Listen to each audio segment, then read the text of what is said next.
Right now, I'm feeling fatigue, I'm feeling frustrated, I'm feeling afraid, I'm feeling concerned, I'm feeling excited, I'm feeling grateful, I'm feeling appreciative. So, there's so many different feelings that are going on, but...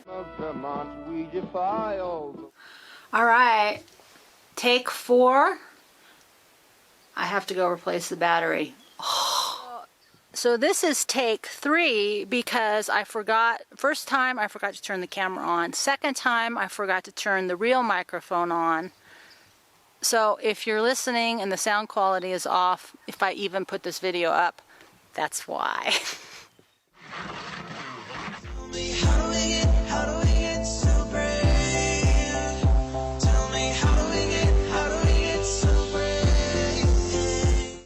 Take 5. I don't think this video wants to get made.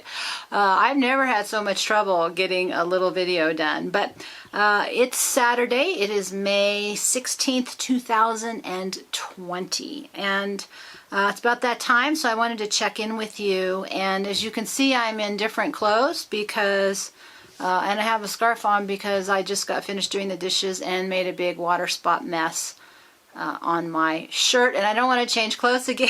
So that red flannel shirt's one of the few things right now that's cleaned and not stained up. All my clothes are just disintegrating from all the work I've been doing around here. So with that, as you saw in the title, I put in the title, this is how I'm feeling right now. And so that would be my question back to you. How are you feeling? What I tried to talk about in the other videos, and I wanted to talk about here is, I keep trying to figure out what I can bring to the conversation. And it's just so different, what goes on with me personally and what I try to bring to you here.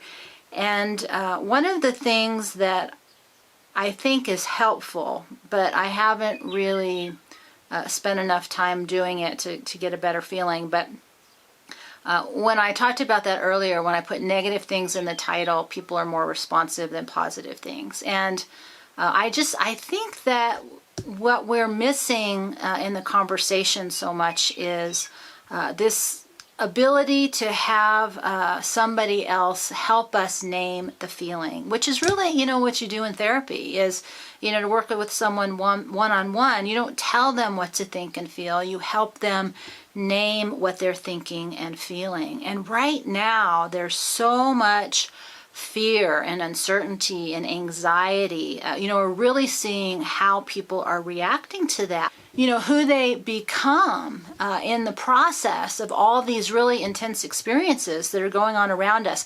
And we're all having unique experiences, so we're all reacting differently emotionally. And, for me, I'm just feeling like there's so much pressure to get so much done in the face of so many limitations. And that spillover is into, what I would call my work, which is, running the website, which is planning for the future, making videos, doing all the things that I need to do to run a business. That's really been strangled on hold while I try to, 1, cope with the reality like you of what's going on around us, and 2, just get the grunt work done. I've talked a lot about how it's hard for me to be functional and creative at the same time sometimes. But I think what's important about that is, when I shared before about, should we be single focus or should we be multitasking? Both of those are ways to not deal with how we're feeling. They become coping mechanisms.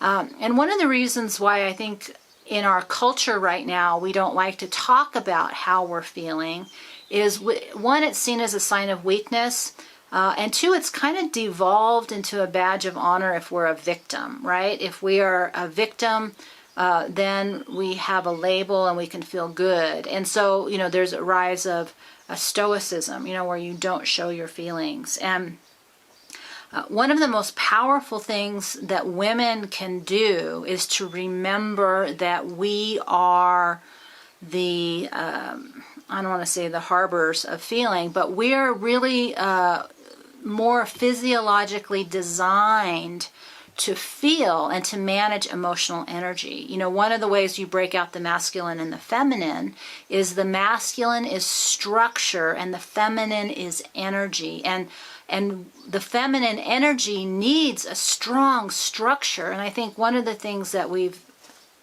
there's a bird trying to come in. One of the things that's happened is men have structurally become weak in terms of managing the feminine energy as we move and evolve into a different way of being. So women have overcompensated by becoming much more masculine and structural, and we've lost touch with the strength we have emotionally, the strength of our emotions. And that, you know, happens for us who are alone, men and women who are alone. We have to manage that individually, and people in relationship have to manage that within their personal life, but also within their relationship. And it's sort of gotten lost into victim and blaming and right and wrong. Men are wrong, women are wrong, blah, blah, blah.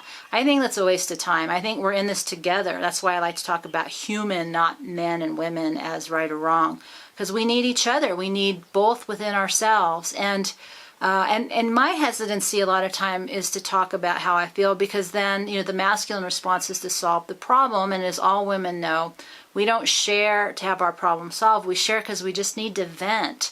But our gift as women is to really understand our feelings and our emotions. And one of the ways I came up with this morning, I think, to describe it that helps me is that, you know, feelings are both feedback mechanisms, but they're also a source of fuel. And if we can think about that, because I was writing about how you know, fighting against what we hate is unsustainable. It burns us out. Trying to stand forever in the face of what we fear is exhausting, right? We burn out from that.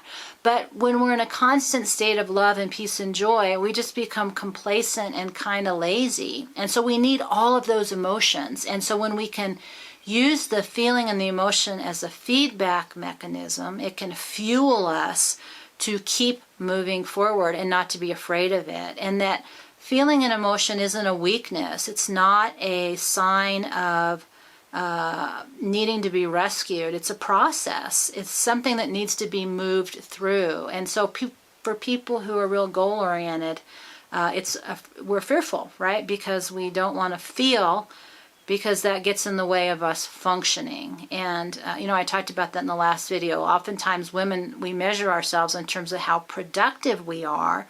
And you can't really process through the feeling if you're lost in being busy and productive. And, you know, that's just my experience, is that women are so busy that that's all they do. It's just do, produce, move, do. And so it's again, it's a sign of weakness. And you know, what started all this is my frustration with, you know, what to share with you, but also my own limitations, how I can't physically keep up with everything that I need to do, and how I feel about that in the face of tremendous amount of fear, as I, like you, keep, you know, trying to imagine which future we're evolving into. And so, you know, one of the things that happens is when you share publicly, right, it's like, well, what do you want to share? And I don't want to share things that bring people down. But what's always helped me, and I don't see that as much in my feedback or my comments, is what works for me. So what's helpful for me is when people name the feeling and I can identify it within myself, which makes me able to let it go much more easily. I think because, you know, my audience is still 75 to 80% male.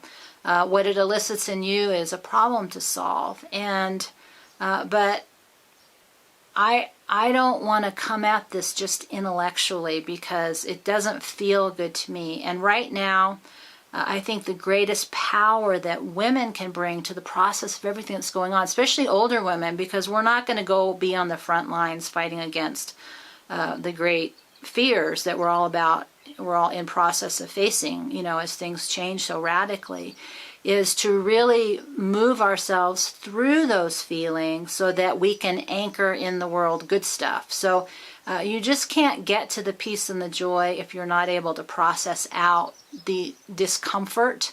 And So it's not running or pushing the discomfort or the uncomfortable feelings away. It's allowing them to move through you and keeping the resistance, keep moving the resistances away. So this isn't really the video that I started off to make 5 takes ago.